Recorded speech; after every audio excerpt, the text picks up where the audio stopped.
Ako po si Williamson Persyonkala and ako po si Nixon. Pwede niyo tawagin si Nixon. So ako po yung mag-start ng second level of assessment.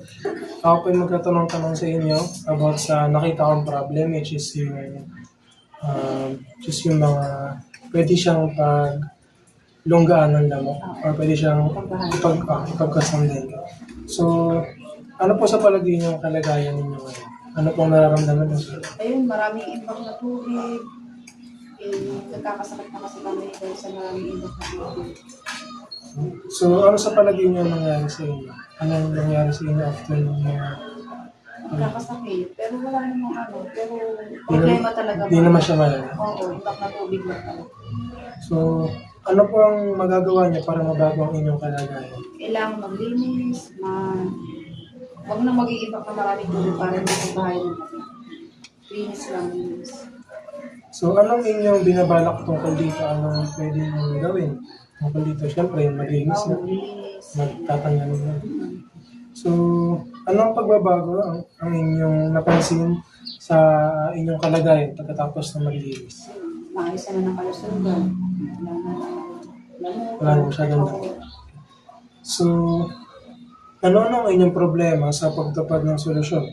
Ano ang naging problema sa pag-ayos ng example ng pagtanggal ng tubig? Ano mga naging problema nyo?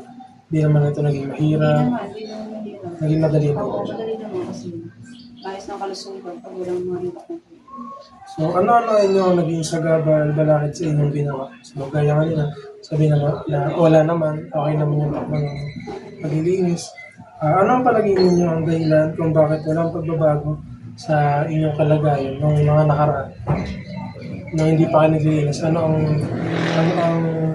naging dahilan kung bakit hindi siya magawa dati? Ano ba kayo time? Walang time, Busy sa trabaho. So, ano inyong dahilan kung bakit hindi niya mapagpatuloy o mapag-usapan? Yun na dahil siguro sa time, dahil sa time. So, paano niyo nagawa ito? O paano niyo ginawa ito? Ayun, hindi naman nagkasakit pero maraming lamok, kailangan naman linis kasi Kailangan. maraming lamok. Iwas din sa akin. So, gaano ninyo kadalas ginagawa ang paglilinis? Araw-araw, walang tambak na tubig para hindi ko bahay na.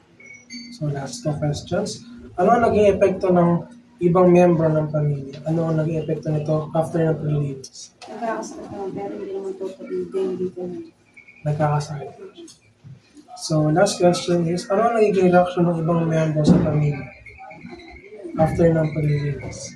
Ayos na ng pamumuhay, sa gabal ng mga nakukuha.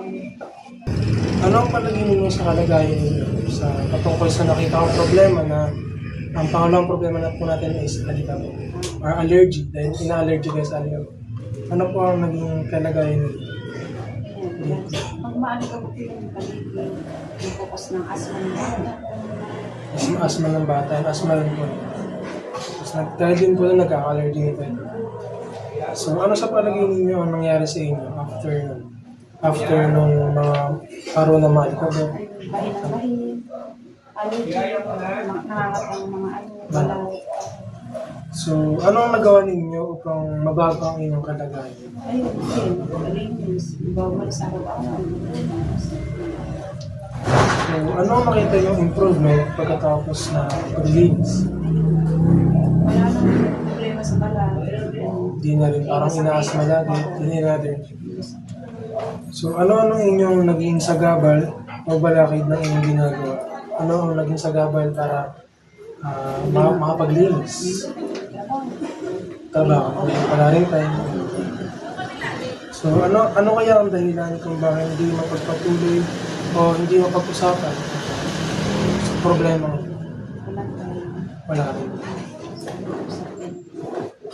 So, paano niyo nagawa ito? Paano